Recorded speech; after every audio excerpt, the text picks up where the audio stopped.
نوجوانی میں میری بیٹی کے ہاتھ 80 سال کی عورت کے دکھائی دینے لگے اور لگتا ہی نہیں تھا کہ وہ کسی نوجوان لڑکی کے ہاتھ ہیں۔ السلام علیکم میری پیاری یوٹیوب فیملی، کیسے ہیں آپ سب؟ اللہ کا شکر ہے میں ٹھیک ہوں۔ آئی ہوپ کہ آپ سب بھی ٹھیک ہوں گے۔ آج جو واقعہ میں آپ کے ساتھ شیئر کر رہی ہوں یہ بالکل سچا واقعہ ہے۔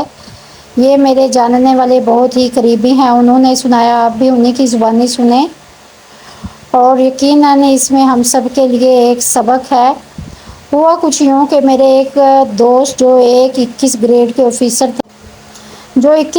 آفیسر تھے، اللہ تعالیٰ نے دنیا کی ہر چیز، ہر سہولت انہیں دے رکھی تھی۔ گھر تھا، پیسہ، گاڑی، کسی چیز کی گھر میں کوئی کمی نہ تھی۔ یہ سب تو تھے ہی، لیکن جو سب سے بڑی نعمت اللہ نے مجھے عطا کی وہ اولاد کی شکل میں دی، اور وہ بھی بیٹی کی صورت میں۔ اور میری بیٹی اتنی خوبصورت، لاکھوں میں نہیں بلکہ کروڑوں میں خوبصورت تھی۔ اس کے خوبصورت بال، پیاری آنکھیں اور رنگ اس کا دودھ کی طرح سفید۔ ہمارے گھر میں ہر وقت اس کو دیکھنے کے لیے عورتوں کا، محلے والوں کا ہجوم رہتا، بھیڑ رہتی میری بیٹی کو دیکھنے کے لیے۔ جیسے جیسے وہ بڑی ہوتی گئی وہ ذہانت میں بھی نمبر 1 تھی۔ پڑھنے کا اس کو بہت شوق، اور ہر کلاس میں وہ پوزیشن پر پوزیشن لیتی گئی اور وہ ہر کلاس میں نمایاں نمبروں سے پاس ہوتی گئی۔ اور ہماری بیٹی دیکھتے ہی دیکھتے میڈیکل کے شعبے سے وابستہ ہو گئی۔ وہ ایک قابل اور کانفیڈنٹ ڈاکٹر بنی۔ وہ کہنے لگا کہ قابل بھی تھی، خوبصورت بھی اور سونے پر سہاگا۔ پھر سرجن ڈاکٹر تھی اور اسے ایک بڑے سرکاری ہسپتال میں نوکری بھی مل گئی۔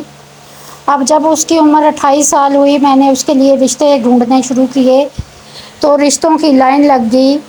نامور فیملی سے رشتے آنے لگے، کوئی ڈاکٹر، کوئی انجینئر، کسی وزیر کا رشتہ۔ لیکن میری بیٹی نے ان سب کے رشتوں کو رد کر دیا، کیونکہ جہاں اللہ نے اسے بہت ساری خوبیوں سے نوازا تھا وہیں اس میں ایک بہت بڑی خامی بھی تھی، اور وہ خامی تھی غرور اور تکبر۔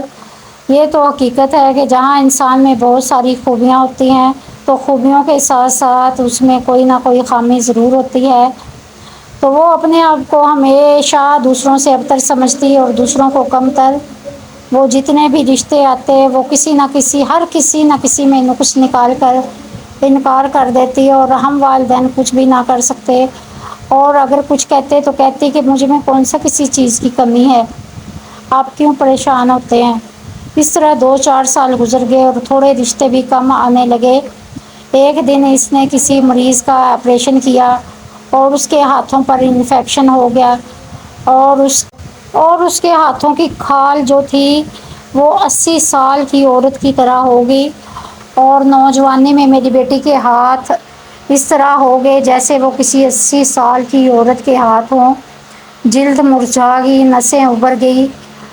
اللہ تعالیٰ نے اس کو ہم سب کے لیے عبرت کا نشان بنا دیا۔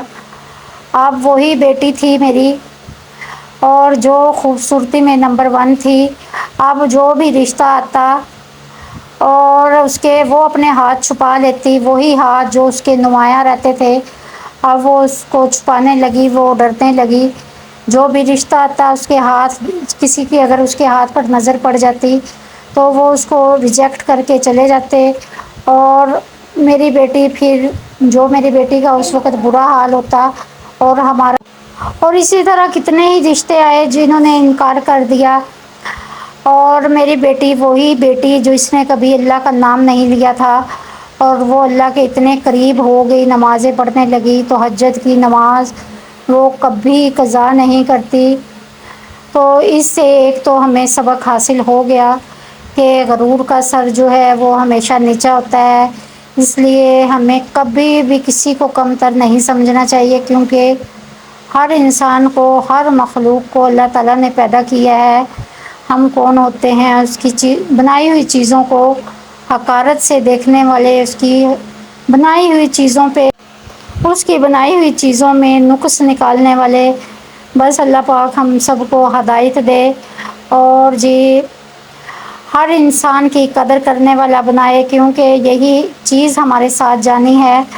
تو اس سے ہمیں یہی سبق ملتا ہے کہ ہمیں اپنے بچوں کی اچھی تربیت کرنی چاہیے، انہیں اچھے برے کی تمیز سکھانی چاہیے، اور انہیں دنیا اور آخرت کے لیے انہیں دین اور دنیا کی تعلیم دینی چاہیے، تاکہ وہ دنیا میں بھی کامیاب ہوں اور آخرت میں بھی کامیاب ہو، کیونکہ یہ ہم والدین کا فرض ہوتا ہے اچھے اور برے کی تمیز سکھانا۔ یہاں پہ میں نے ایک کسٹمر کے کپڑے سلائی کیے تھے، سوچا یہ بھی آپ کے ساتھ شیئر کر دوں۔